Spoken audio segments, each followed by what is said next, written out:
This is CBC Here and Now.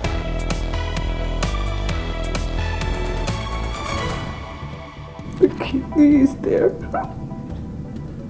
and it's ready. I want him to have a normal life. Organ failure. He has the kidney needed to save his life. So why is this man still waiting for the surgery? His MHA says the province's healthcare system is failing him. We started in 1989 as a Band-Aid solution. At the time there was kind of an economic crisis going on. 33 years later and the demand is only increasing. Donations are down, but the need just keeps growing. So does the cost of groceries. A public plea from the biggest food bank in St. John's. Good evening and welcome to Here and Now. I'm Anthony Germain. And I'm Carolyn Stokes. A father and businessman fears for his future. For nearly 2 years, Simeon Poker has been waiting on a call for a transplant despite having the kidney he needs. And now, an Innu chief and Poker's MHA are joining the call for immediate action to save the man's life. Here Now's Ariana Kellen has our top story. There's not much Simeon Poker can do these days, but wait and hope. It's been going downhill every day. I get sicker and sicker, and I keep thinking about suicide. I think about suicide every night. The Natwashish man has battled diabetes for about 2 decades, and Poker's life was normal up until a few years ago when in the summer of 2020, the 41-year-old went into renal failure. He needed a kidney transplant. Getting one was no issue. I had 11 donors that were prepared to get the test done, and I had my 3 brothers doing the test first. His younger brother Timmy was a match. The family and community of Natwashish banded together, fundraised, all preparing for Simeon's life-saving surgery. They say they were told it would be 3 to 6 months. That was a year and a half ago. Poker has since uprooted his family, bringing them to St. John's to be closer to a major hospital, but he's only getting sicker. Every time I know when he's struggling with the nausea, vomiting all day, all night, I will tell him, he said, it's going to happen soon. It's going to be soon. I keep saying that. Yeah, maybe another test. And then we go. And they keep changing the dates too. A year later, I alerted Labrador Grenfell Health and Eastern Health that there was vital information not being properly communicated to this patient. Language barriers is a reality in my district, Mr. Speaker. Poker's MHA took up the case in August 2021, bringing it to the attention of leadership at Eastern Health. But Leela Evans says the situation has grown more dire. Back in 2020, Simeon was a healthy man. He might have had some issues, but like as they said, they weren't major issues. They were looking at 6 months for a transplant, and it's almost like when he got in care, his condition got worse. In the last several months, Poker's toes and finger have begun to turn black from lack of circulation. He's up all night with restless legs and nausea and has trouble eating. Sick because he needs a transplant, but too sick to get one. There's so much miscommunication about his medication. One doctor says that medication is bad for your kidneys, to take it off of him. Sees another doctor, he's put back on the medication, right? So there's really there's nothing there to really guide Simeon to a place where he can have the kidney that's waiting for him. Mushwa Innu Chief John Newey is also urging the province to provide immediate support to regulate Poker's medication and help guide him toward a transplant. Newey says it's now a matter of life or death. It's not just Simeon Poker who's suffering. It's hard to see him like this, in pain all the time. And I feel really helpless as a mother. I feel like I failed him. Poker was told after this interview that his file will be sent to Halifax for review, but there's no promises on when or if the transplant will happen. Eastern Health says it educates and prepares patients for transplants. It says a nurse transplant coordinator works with a team of healthcare professionals, including an Aboriginal patient navigator. In a statement, Eastern Health said all patients have a prescribed treatment plan, and it is imperative that they follow their plan to ensure necessary preparedness for transplant eligibility. Meanwhile, Simeon's holding out hope he will be well enough to walk his daughter down the aisle for graduation in a few months. Ariana Kellen, CBC News, St. John's.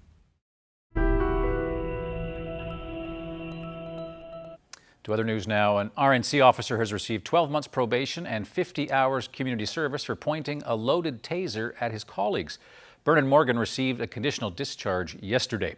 It happened a year ago while Morgan was chatting with colleagues at RNC headquarters in St. John's. He reenacted a recent call, pulled out his taser, activated it, and aimed it at several colleagues. A constable told Morgan he could be criminally charged for pointing the taser, and according to a witness, Morgan replied, "That's okay, we're all friends here." The officer admitted his actions demonstrated poor judgment. He won't receive a criminal record provided he abides by the terms of the discharge. This isn't the first time Morgan has faced a reprimand. He was found to have used unnecessary force while arresting a Paradise man in 2017, striking the man in the back of the head while he was in handcuffs.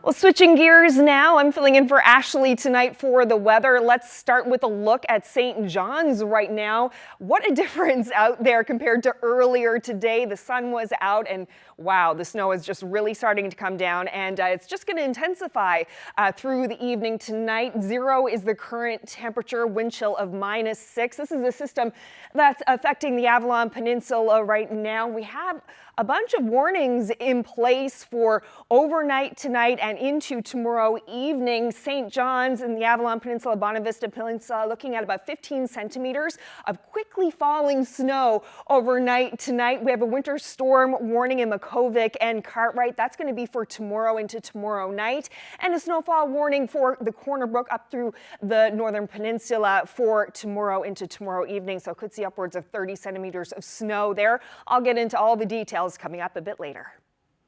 All right, thanks, Carolyn. Hope it's snowing in Fogo, perhaps. I don't know, but it's an alert you don't see every day. The RCMP on Fogo Island is warning locals to be on the lookout for a polar bear. The animal was spotted in Tilting on the east side of Fogo Island, and a release from the police force says provincial wildlife officials are on the case. Residents are asked to keep a safe distance from the bear and report any possible sightings to the RCMP. Well, the St. John's Food Bank is making a public plea. Bridges to Hope needs help stocking its shelves. The head of the organization says there have been fewer food drives during the pandemic, but he's seeing more and more working people and students in need of support. In the last 2 years, we went from a model of having 90% of our food donated to purchasing 90% of our food, and that's certainly a model that we can't sustain. Two things are happening. One is we're having to pay probably 40% more for the food that we're buying to keep the shelves stocked, and also it's probably preventing people from donating food. We're seeing a lot more like working people who can't make ends meet due to the rising cost of food. Seen a lot of new people that have never been to a food bank before. A lot more students. They could go to Memorial, say, for instance, are on a kind of very limited income. The rising cost of housing in Newfoundland is outrageous, along with the price of food. So we kind of have the perfect storm, I guess, of things lining up that would require people to have to go to a food bank in the first place, unfortunately. Our main things that we constantly are always buying are canned milk, canned beans, canned soup, pasta sauce, like all ready to eat kind of like ragu kind of stuff. Any cans like beefaroni, meatballs and gravy, any of that stuff. Financial donations are definitely no doubt about it, the best way to help a food bank. If you donate $2, you're donating $4. As in, like, I'm going to turn it into $4 because I got deals worked out with wholesalers and stuff, right? We started in 1989 as a Band-Aid solution. At the time, there was kind of an economic crisis going on. And here we are like 33 years later, and the demand is only increasing. And that's the thing with the food bank, that's always the conundrum. It's like, you know, when times are tough, we get busy. But the times are tough affects everyone. Well, Bridges to Hope is also looking for volunteers to bake bread. Jody Williams says they try to have a fresh loaf of bread for everyone who needs one, but they need another set of hands in the kitchen to reach that goal. Ukrainians arriving in Newfoundland and Labrador will have health care coverage. And now, as we've reported, a local team is on the ground in Poland recruiting Ukrainians who may want to move here. Anyone arriving under Ottawa's New Pathways program will be given MCP coverage as well as provincial prescription drug plan coverage for the duration of their visa. Now, this was announced today. It's still not known, though, just how many Ukrainians might be arriving in the province or just how long they'll stay here. In order to keep their coverage, the province says people will have to confirm every 6 months that they are still residents of Newfoundland and Labrador. The health minister is also encouraging regulators to help any Ukrainian doctors who arrive at the province to help them obtain licenses so that they can practice in their field.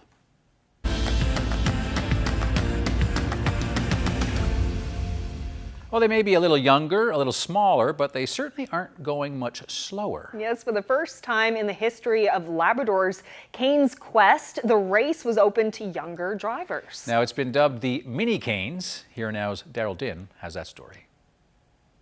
What do you get when you take Cain's Quest, the snowmobile race, and add children?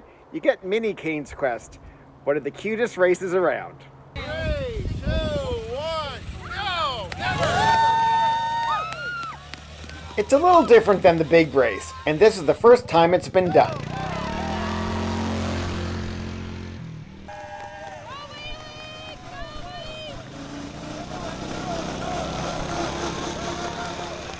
Well, Mini Cain's Quest came up about a month ago. Kind of a last-minute thing, but we all thought it was a good idea. We had definite, strong-willed individuals that knew they were going to win. It was a safe race. Kids enjoyed it. We had some pretty awesome times. This race is for riders aged 5 to 10 in 2 different categories, doing 2 laps. First time around, they had to do different activities like answer a trivia question or make a snow angel. The second lap, pure speed. Parker Patterson! Did you think you'd win? 17. Yeah. Good thinking, good positive thinking. And do you think you'll like to race in Cain's Quest when you get older? Yeah. This brother and sister won in their respective categories. And I see you both won. What place did you win? Third. And I went third. You're third as well. It's for the different age categories. Do you have any tips for people who are racing? Try your best. Try your best. That's a good tip. And for any kids thinking about racing, what would you tell them? Do it. Do it.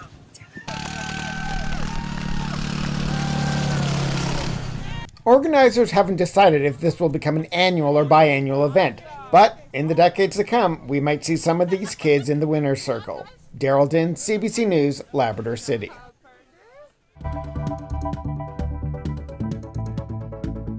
Permanent daylight savings. Those times shift an hour later. Permanent daylight savings? Our neighbors to the south are taking a serious look at it. Yes, but it's still a matter of time. Katie Breen is up after the break to show what that change might look like. And I bet a lot of people didn't quite dress for this weather when they left the house this morning. What a change in the day in St. John's. We do have a snowfall warning in place for tonight. I'll get into those details after the break.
This weather update is brought to you by the Healthcare Foundation Home Lottery. Order tickets now at hcfhomelottery.ca.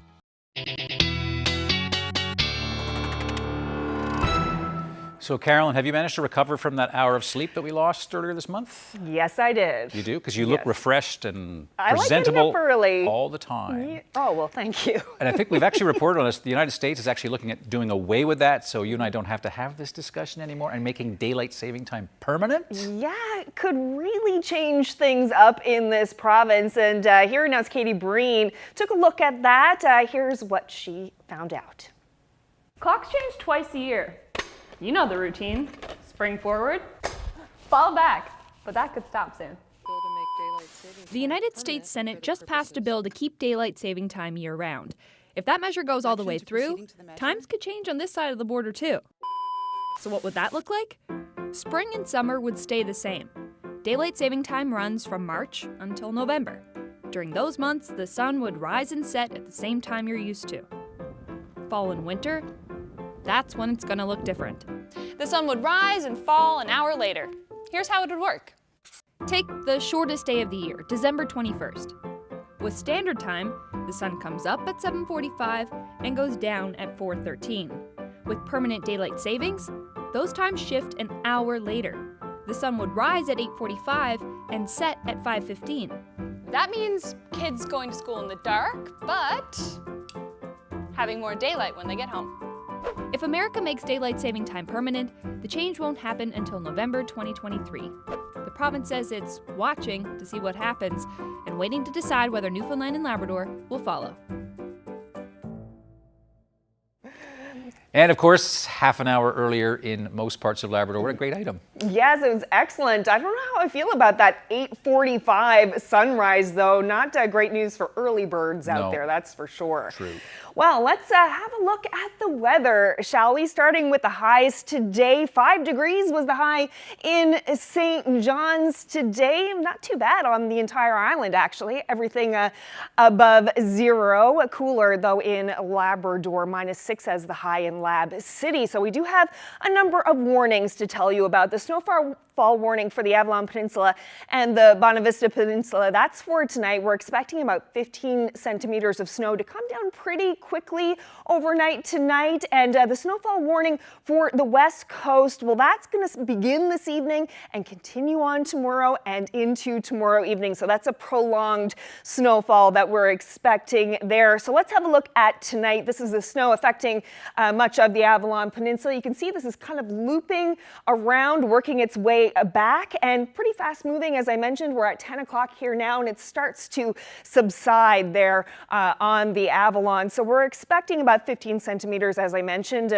Overnight low of -2, fairly breezy northerly wind gusting up to 50 kilometers an hour, and a little bit of snowfall there on the northern peninsula, about 2 centimeters, 5 to 10 on the northeast portion of the island as well. Looking up into Labrador, some light snowfall to start tonight, 2 centimeters in the Nain area, but that will start to pick up tomorrow, where we have this winter storm warning in effect for the Cartwright area and Postville, Makovic, expecting 15 to 25 centimeters of snow starting tomorrow and then continuing into tomorrow night. So this is the loop around that we're seeing, and this just kind of sticks around there for the southeastern portion of Labrador and along the northern peninsula and the west coast of the islands. So tomorrow, not looking too bad for the Avalon Peninsula. St. John's, we could see some flurries in the morning and then a mostly cloudy day. Winds fairly brisk, gusting up to 70 kilometers an hour tomorrow. A little bit more flurry action as we move into central, about 2 centimeters of snow throughout the day. That could start to switch over to some showers later in the afternoon. You can see the temperatures above zero there. And then on the west coast, we had that 5 to 15 centimeters to start tomorrow throughout the day, and that will continue on probably another 15 centimeters into tomorrow night on the west coast. And up the tip of the northern peninsula and the Straits, southeastern Labrador, 10 centimeters of snow there, and really windy along the coast, gusting up to 70 kilometers an hour. And for the rest of Labrador, that snowfall still intense there on the north coast in the Makovic area, and will also continue into tomorrow evening. Another 10 to 15 centimeters expected tomorrow night, so that's why that winter storm warning is in effect. And in western Labrador, northwesterly winds 20 gusting to 40, so not too bad there, and a high of -3 with a few flurries there tomorrow. So some decent temperatures coming for the rest of the week. I'll get into all of those details a bit later. The pothole season is back and already wreaking havoc on road infrastructure on the south coast. The streets in the Bay d'Espoir area, they are in very rough shape. And in case you're wondering, this is actually a paved road. The mayor says it's the worst he's ever seen. Another victim of frequent freezes and thaws over the winter. And it's so bad now, the mayor says a long section needs to be redone in its entirety. Really surprised as to why it's disintegrating as quickly as what it is. Now, freeze thaw is a part of it, of course, but I'm not sure that's all of it. The pavement is just disintegrating. It's even to the point where the jokes are going around that it's a major pothole with bits of road in it. So it's becoming very concerning. You know, people are weaving in and out of traffic in town, around the potholes in town. There's emergency responses. The wear and tear on the vehicles is just catastrophic.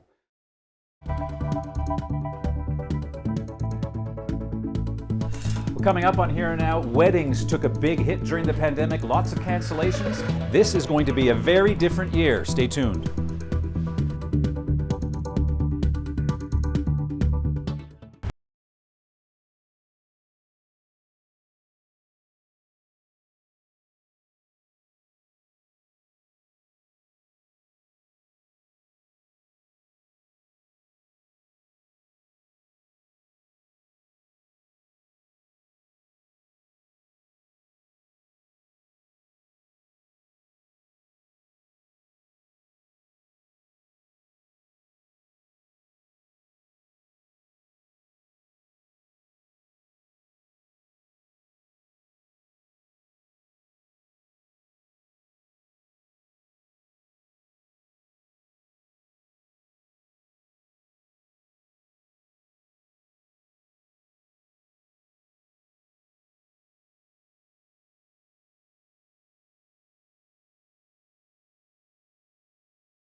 Welcome back to Here and Now. Well, chances are during the pandemic you saw somebody cancel a wedding. Maybe it was you. Lots of cancellations over the past 2 years. I'm here at the Model Shop on Kenmount Road with the owner of this business, Lori Pitcher. So Lori, what was the impact of the pandemic on your business here?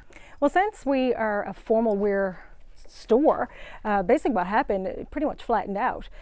So before COVID, we had a number of weddings that were going every summer, tuxedos, wedding gowns, mother to bride, and then COVID hit and there was no functions and everything kind of went really tanked. Right. So, but at least you've managed to survive, because We have. otherwise you wouldn't actually be here. Is there a sort of pent-up demand? Because I think everybody knows people who either canceled or maybe they had a small wedding and they're planning to have a bigger function. What is the industry expecting this year, this summer? Well, this year, the industry is expecting a huge year. The weddings that we've seen come in so far for our tuxedos and for our wedding gowns, it seems like we're probably going to be double or triple what we normally would be in a year. Rumor is that this is going to be the most weddings in a year in about 40 years. So wow. It's really good for everybody in the industry, and hopefully, everybody will gain back some of the revenue that they lost in the past couple of years. Right. So I guess in some cases, did people, have people put off the wedding, or do they sort of decide, we're going to elope and we'll have a big party afterwards? So what's going on out there? Well, I think what happened is anybody who was planning on getting married in 20 and 21, they pretty much moved their weddings to 22 and 23 because they wanted to have that dream wedding. They wanted to have the party. They wanted to have all their friends and their family. They wanted to have no restrictions. They didn't want to wear masks. They wanted to dance. So people put their weddings off. In addition to that, there were people who actually did get married, just had a small garden wedding.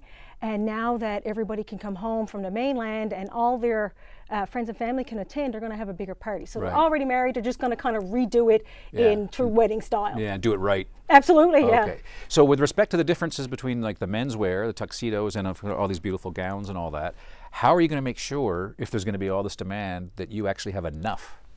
Oh, I have been anticipating this for a while. I mean, when this first started, the government was saying it's going to be a couple of years, 2 years, we're going to bounce back. Last year when I did my ordering, I ordered more than I normally would, expecting that we were going to have a good year. A boom. Yeah, expecting, and we're also expecting next year to be just as strong as this year, so we're definitely ready. Okay. Well, listen, it's we'll keep our fingers crossed the season's going to be good, because I know a lot of businesses have suffered and we've got all these problems with the global supply chain. Sounds like you know what you're doing. I like to think I do. Thank you so much. Thank you. Appreciate it.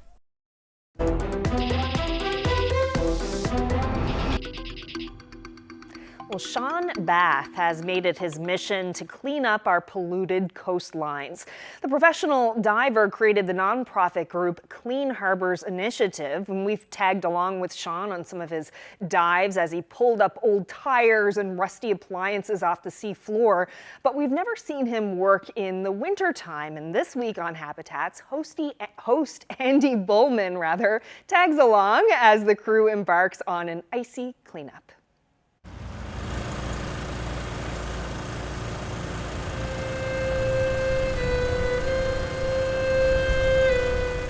What's the strangest thing you've seen pulled out of these harbors? Well, you see some pretty strange stuff. We've seen vacuum cleaners, bicycles, you name it, like microwaves. No. Kitchen sink, literally, like been a few of those. You name it. It's all down there. Appliances. Pretty much. Yeah. Appliances, washers, dryers. Oh. Yeah. It's all that. Car batteries are very popular. Not that it's unusual. You would think it would be, but I'd say next to tires is probably the second most used. Yeah.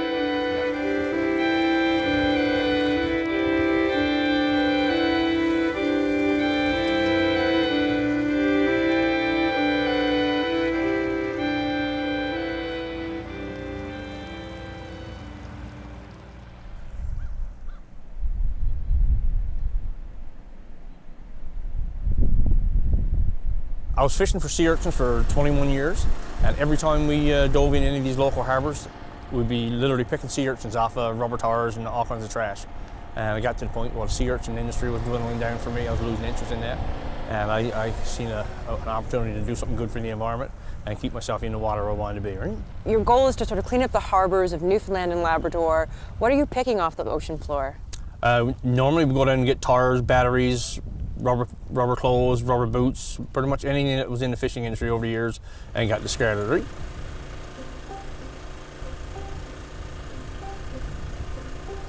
Your boat says stop the forever fishing, your truck says stop the forever fishing. What is the forever fishing? I feel like people aren't familiar with that phrase. Okay, the phrase forever fishing means the ghost nets, right? Stop the forever fishing means get the ghost nets out of the water, because when they're lost, they continue to fish. I'll give you an example. We did a dive cleanup in Newville one day, and there's a boat that caught a fire there 40 years prior to us doing that cleanup, and the nets were half melted, but they were thrown overboard when the boat was on fire. 40 years later, we came back there and cleaned those nets up, and some of them was still able to be used as active fishing gear. 40 years later, it was still there in good, strong condition, right? Is it a year-round business, jumping in the water, diving? Yeah, pretty much. If we were at sea urchins, we'd be doing it all year round. I mean, literally back in the day when we used to have the Coast Guard sometimes come out and break up the ice for us so we can get down in the water to pick sea urchins, right? So if we can do it for money, why can't we do it for the love of our oceans, right?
Since you've been working with Sean out here, have you changed your own personal habits at all, or were they already pretty good because you've seen how bad it is down there? Well, I mean, back in the day, I mean, you know, everybody, I'm not innocent from, you know, throwing the odd thing overboard when I'm doing stuff out in the water and stuff, but I mean, yeah, it certainly changed. Sean approached me 3 or 4 years ago when he had this idea, and I just thought it was an awesome thing to be doing. I try to contribute when I can. That's awesome. He's doing this full time. I can't do that. I'm working full time, but I mean, when I get a chance, I'd love to go out and help him out with it. Yeah. It's a good cause. And is it how often are you guys out doing this in ice? Thankfully, not that often. But Sean, he doesn't care. He doesn't care about that stuff. Yeah, he's indifferent, eh? As long as it's safe and nobody's in danger, he's good to go. Like wow. I know, like I said, I know him all my life, and he's a pretty tough guy. Yeah. He's not timid by no means. Yeah. As you can see, he's just breaking up through the ice. Oh now. wow! Look. You cold there? That looks terrible. Yeah. He's just saying there's a boatload of tires right below him right now. Wow. Okay. So we're gonna hook them on. We'll get them and haul them out. Okay. Cool. Yeah. Wow.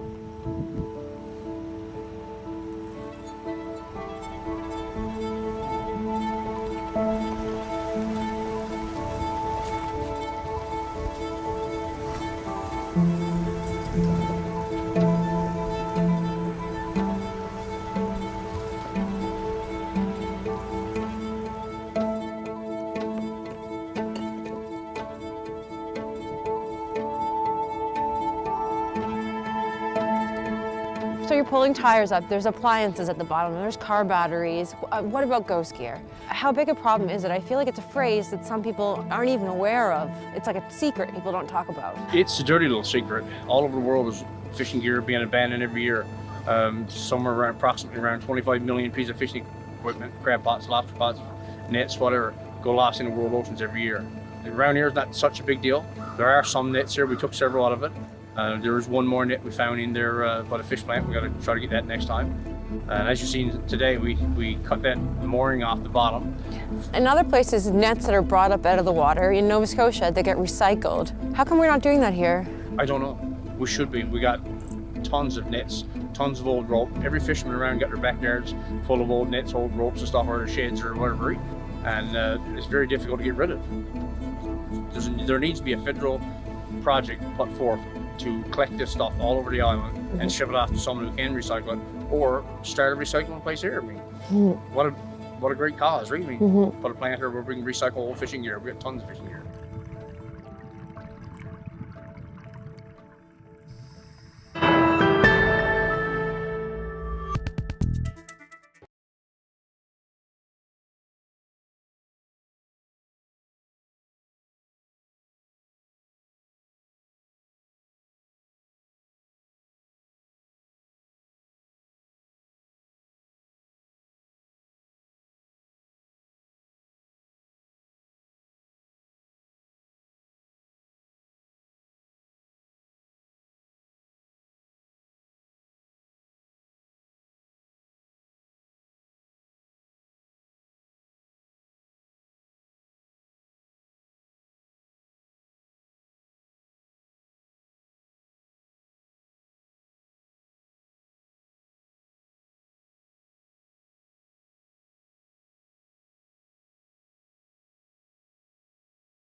It's one of the biggest, fastest fish in the ocean, the bluefin tuna.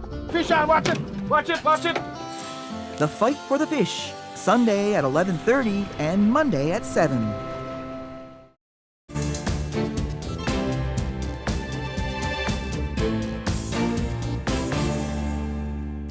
A memorial service was held today for Prince Philip. The Queen's husband died last April at the age of 99.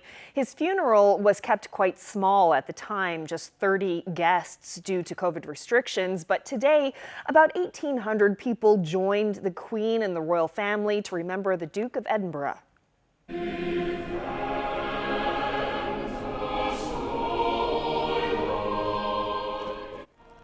Queen's appearance at Westminster Abbey dispelled some concerns about her health. She recently recovered from COVID-19 and has some unspecified mobility problems. The Queen and the Prince were married for 73 years. Philip was well known for hating a fuss, and today's ceremony lasted less than an hour.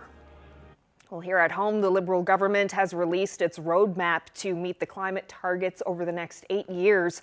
The 2030 emissions reduction plan comes with more than $9 billion in spending.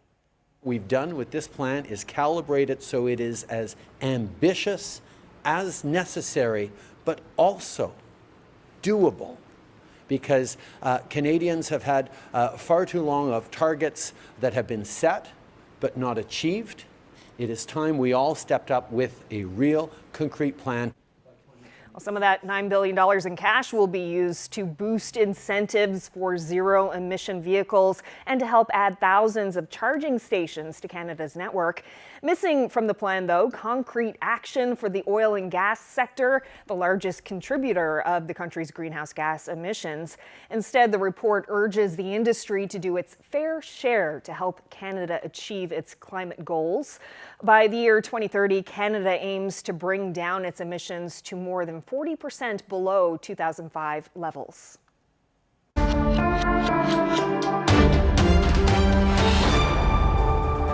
A Ukrainian family fleeing the Russian invasion has found refuge in southern Ontario. The Petrenko family feels safer after arriving just a few days ago. The memories of the bombings and their escape, though, are still fresh in their minds. But so is the hope that one day they'll be able to return home. Katrina Georgieva has more.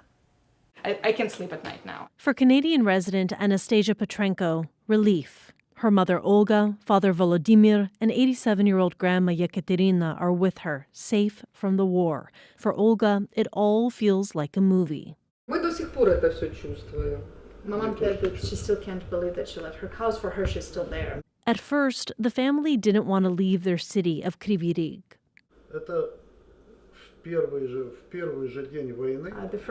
The very first day of the war, February 24th, they could hear explosions because there were rockets, like missiles. The blasts just 6 kilometers from their house.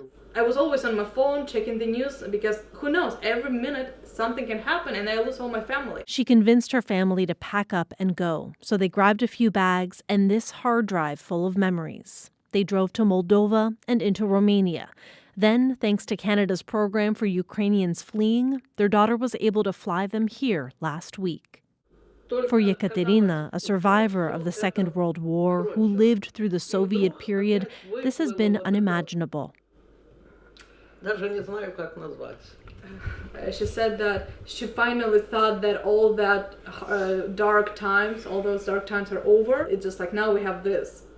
Now in Canada, new challenges for the family. Learning the language, finding jobs, a home of their own, securing health care, especially for Yekaterina. They've also set up a crowdsourcing page to help them start their new lives here. The one good piece of news for Olga?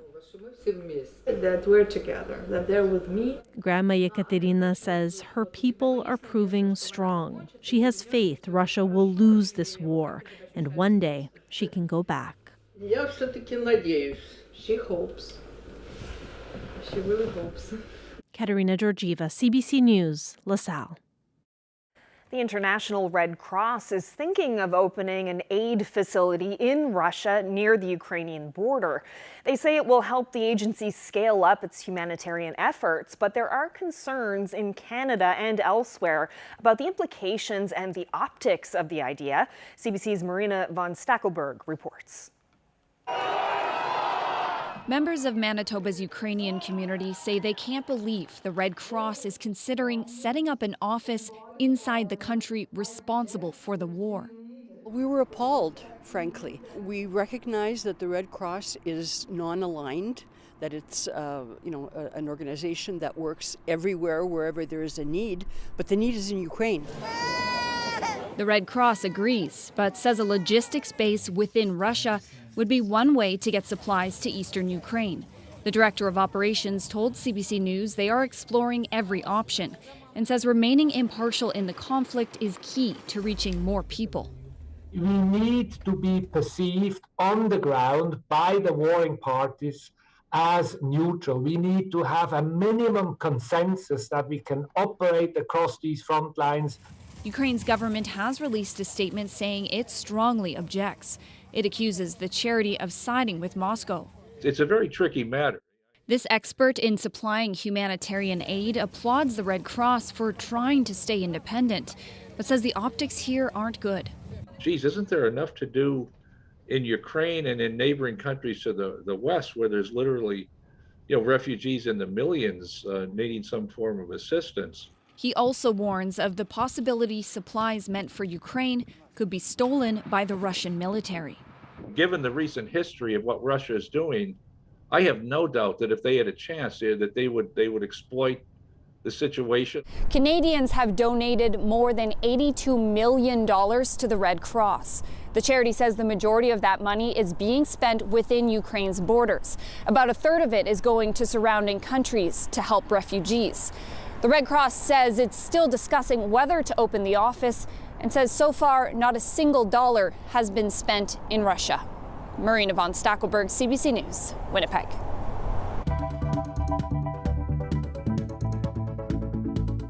All at once I think is too much, and an hour a month I think would be better.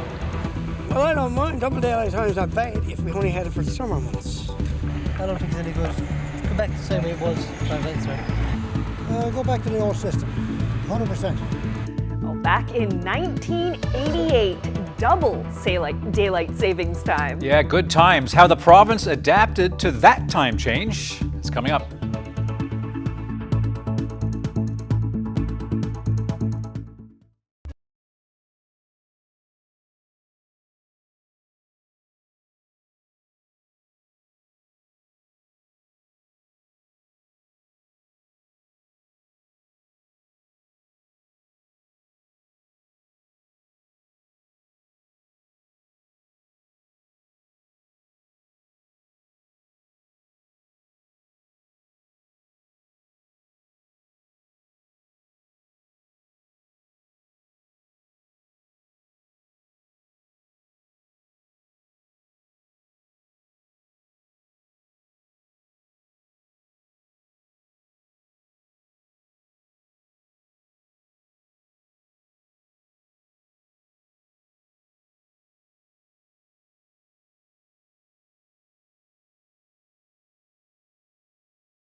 Earlier in the show, Katie Breen showed you what permanent daylight saving time would look like. Yeah, we're basically at the whim of the United States now. If Congress and the American president pass the so-called Sunshine Protection Act, Canada will follow suit, and then we'll have to see how the time is going to change. Yes, well, back in 1988, we tested double daylight saving. People in the province turned their clocks back 2 hours as part of a 6-month experiment. Careful now, bro. Lucy McGraw worries about her kids' safety these days. As they head up the main road to catch their school bus, it's pitch black out. What's the time? It's 8 o'clock. This is what it's like at 8 o'clock in the morning, Newfoundland double daylight savings time. An experiment Lucy McGraw never wants to see again. No way. I don't want to hear tell of it anymore. No way. Neither do the parents of these kids in Labrador City. They held a flashlight protest to dramatize their opposition to double daylight. I really dislike it a lot.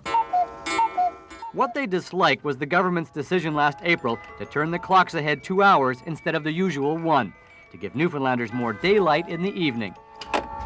Encounter 88. So when the political leaders met to debate at 8 Eastern, it was 10:30 in Newfoundland. Few were able to hang into the end at 1:30 in the morning. And only the most die-hard baseball fans got to watch the World Series. The games didn't even start until 11 at night. But those who would rather play games loved it. The extra daylight meant more games, more often. Every afternoon we had an influx of people, and from that until 10 o'clock in the evening, the place was packed solid. But most businesses, those with offices or customers on the mainland, say double daylight has to go. Overall, it is not conducive to doing business with companies in central Canada. What do you think? Should Newfoundland use double daylight savings time again next year? And when a local radio station asked listeners what they thought, 4,000 replied, 2-1 against double daylight. But the government minister responsible isn't convinced Newfoundlanders want to dump the idea altogether. In the middle of this experiment, June, July, and August, yes, the vast majority wanted it. But on the front end and on the back end, I think there's a vast majority who don't like it. So next year, Newfoundlanders could see yet another time experiment, something called modified double daylight savings time, a compromise in which the clock would go ahead 2 hours for just the months of June, July, and August. But the government says it won't make any decisions until it does surveys of its own.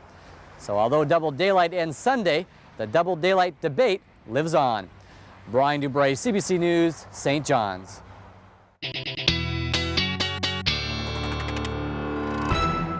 Well, time for a look at the long-range forecast. Let's start with a little recap of some of the warnings that we have in place. Snowfall warning in effect for much of the west coast, starting tomorrow and continuing in tomorrow night. Expecting about 30 centimeters of snow there as well. In Labrador, the Makovic area, Cartwright area, looking at a winter storm warning. 15 to 25 centimeters of snow expected throughout the day and throughout the night tomorrow night with some pretty high winds. So quick look at what's happening tomorrow. Fairly breezy in the east, 1 as the high. Going to turn into a cloudy day in the afternoon with some flurries in the morning in the east. Corner Brook looking at that prolonged snowfall and some gusty winds, northwesterly gusting up to 50 kilometers an hour.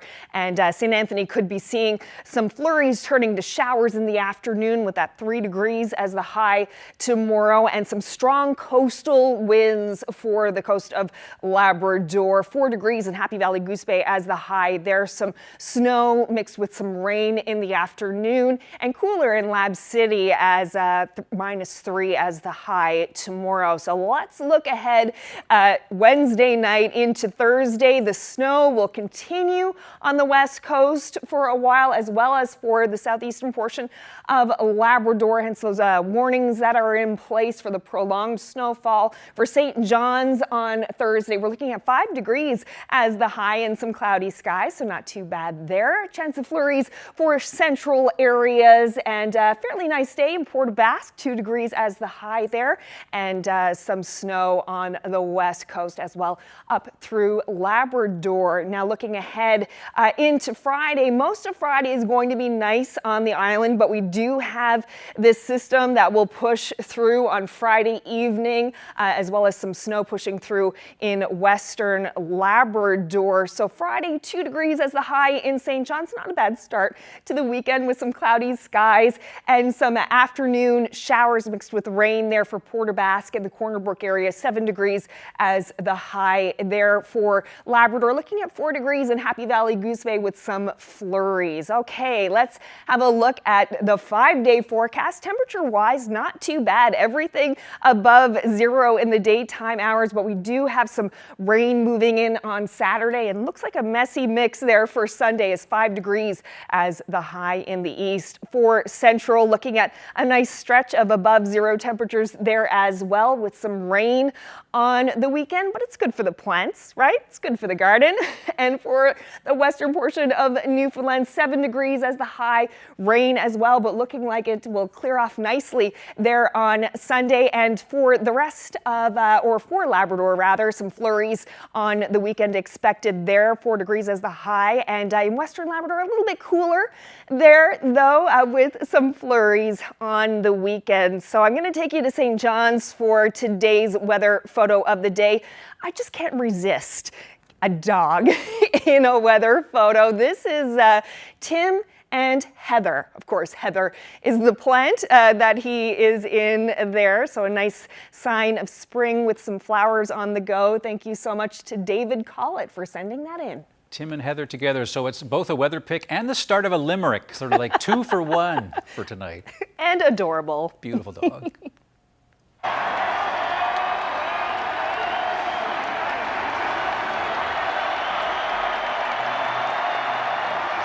Quite the scene. Canada's national men's soccer team still feeling the love after Sunday's big win. They're headed to the World Cup in Qatar in November, or Qatar, depending on your pronunciation preference. They received a standing ovation at center court during last night's Toronto Raptors game at Scotiabank Arena. Team Canada will find out on Friday who it will meet in the group stage of the tournament of the World Cup. Great moment. Especially soccer fans, wow. Yeah, a lot of people excited about that for sure. Back to the 1980s, the last time Canada was actually at the World Cup, so yeah, keep your fingers crossed. Yep, for sure. Yeah. Well, that's it for us. Thank you, everyone, for joining us this evening, and drive safe if you're out and about tonight in St. John's. Bit snowy out there. Have a good night. We'll see you tomorrow.